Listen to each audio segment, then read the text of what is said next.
Good morning everyone. हमारा next topic है national curriculum framework, राष्ट्रीय पाठचर्या रूपरेखा। करिकुलम जो वर्ड है वो हमारा लैटिन वर्ड से लिया गया है। ये नेशनल करिकुलम फ्रेमवर्क 2005 के नाम से मशहूर है।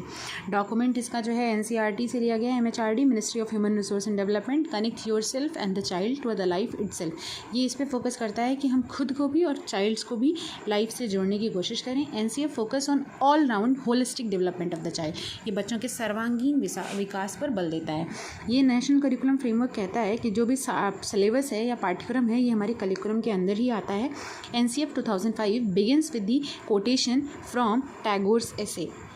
कौन सा कोटेशन था? Civilization and the progress, in which he reminds us that the creative spirit and the generous joy are the key of a childhood। जिसमें टैगोर्स की जो है सिविलाइजेशन एंड प्रोग्रेस से जो है ये लिया गया है, जिसमें उन्होंने ये कहा था कि जो एक क्रिएटिव स्पिरिट्स होती है और जनरस जॉय होता है वही चाइल्डहुड के सक्सेस की होती है।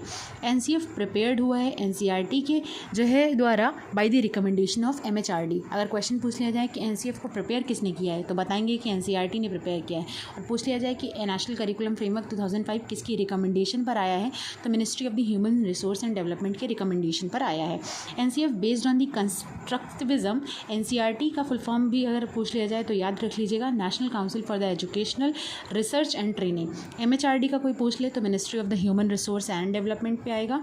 और लर्निंग विदाउट बर्डन पे ये फोकस करता है। 1993 पे जो है ये रिपोर्ट जो है सबमिट की थी। इसके हेड थे professor Yashpal. Based on the constructivism, knowledge can be actively constructed. ये कहता है कि जो नॉलेज है उसे एक्टिवली हम बनाते हैं, कंस्ट्रक्ट करते हैं। Role of a teacher as per the constructivism is facilitator. Teacher facilitator का काम करेगा, क्रिएट करेगा उस एनवायरनमेंट को जिसमें चाइल्ड अच्छे से लर्न कर सके। NCF 2005 is one of the 4 NCF published in 1975, 1988, 2000 and 2005। अभी तक 4 NCF पब्लिश हुए हैं। सबसे पहले 1975 में, फिर 1988 में, फिर 2000 में और फिर 2005 में by the NCERT in India। The NCF 2005 document draw its policy basis from the earlier government report on the education as learning without burden पे फोकस करता है। और नेशनल पॉलिसी ऑफ एजुकेशन 1986 से 1992 पे focus on the group discussions. The approach and the recommendation of the NCF 2005 one of the entire educational system. इसके जो है focus groups कितने हैं? 21 हैं। और कोई आपसे पूछ ले अभी तक टोटल कितने NCFs आए हैं तो 4 आए हैं। पहले ही बता दिया, एक 1975 में, एक 1988 में, एक 2000 में और एक 2005 में। लर्निंग विदाउट बर्डन पे फोकस करता है। नेशनल एजुकेशन पॉलिसी 1986 से इसने कुछ चीज़ें ली हैं। Focus group discussion of 21 positions. NCF 2005 has been translated into a 22nd language and has been influenced the syllabus in 17 state. इसमें जो है 22 लैंग्वेजेस हैं और ये 17 स्टेट्स में जो है सिलेबस को इन्फ्लुएंस करता है। NCERT gave a grant of Rs 10 lakh to each state to promote the NCF in the language of a state and to compare its current syllabus with the syllabus proposed। NCERT ने 10-10 लाख रुपए हर states को दिए हैं ताकि जो है वो NCF में जो है अपनी इन चीज़ों को जो प्रपोज हुई हैं उनको जो है कंपेयर करे और उनको एक्ट कर सके। The exercise is being carried out with the involvement of SCERT। ये जो एक्सरसाइज है जो है कि SCERT की हेल्प से कैरी आउट होती है। SCERT का फुल फॉर्म होता है state council for educational research and training. और डाइट्स की भी हेल्प लेते हैं। डाइट्स का फुल फॉर्म होता है district institute of education and the training. Common sources of the physical discomfort, heavy bags थे। मतलब इन लोगों का जो है मेन बर्डन क्या था कि बच्चों के जो है हैवी बैग्स थे। बच्चों को बहुत दूर दूर स्कूल जाना पड़ता था। स्कूल को घर के पास बनवाया जाए, बैग पे बर्डन कम किया जाए। Lack of the basic infrastructure, पहले इंफ्रास्ट्रक्चर इतना अच्छा नहीं होता था। रीडिंग मटेरियल, सपोर्टिव बुक्स ये सब नहीं होती थी। जब इंफ्रास्ट्रक्चर ही नहीं अच्छा होगा तो बच्चे वहाँ पढ़ने कैसे आएंगे। Badly design furniture that give children इनएडिक्वेट back support and the cramps there legs and the knee. पहले जो है जो फर्नीचर वगैरह होते थे वो अच्छे से डिज़ाइन नहीं होते थे, बच्चों को उसमें टेक वगैरह लगाने को नहीं मिलता था। जब बच्चे उसमें कंफर्टेबल होकर बैठेंगे ही नहीं तो वहाँ पर पढ़ाई की चीज़ें ही कैसे सीख पाएंगे।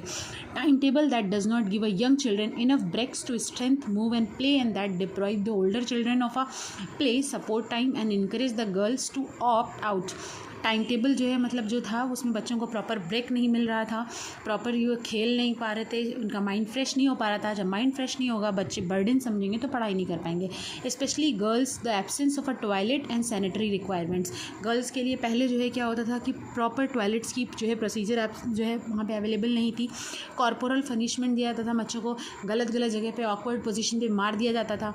NCF के मार्गदर्शक सिद्धांत क्या क्या थे कि ज्ञान को विद्यालय के बाहर जीवन के साथ जोड़ना, सुनिश्चित करना कि अधिगम रटने की विधियों से परे हो, पाठ्यक्रिया को समूह बनाना ताकि ये पाठ्य पुस्तकों पर केंद्रित न रहकर बच्चों के सर्वांगीण विकास कर सके, परीक्षाओं को बहुत ही लचीला फ्लेक्सिबल बनाना, कक्ष के जीवन के साथ सामेकित करना, देश की लोकतांत्रिक नीति के अंदर सरोकारों का ध्यान रखते हुए निर्णायक पहचान को पोषण देना।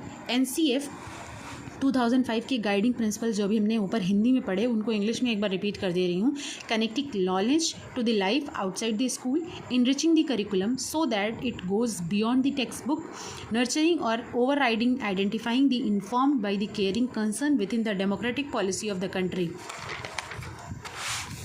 making examination more flexible and integrating them with the classroom life, ensuring that the learning shifts away from the rote methods। मतलब बच्चा याद करके जो है मतलब लर्निंग जो है रोट मेमोराइजेशन जो है रटंत विद्या को ख़त्म कर सके।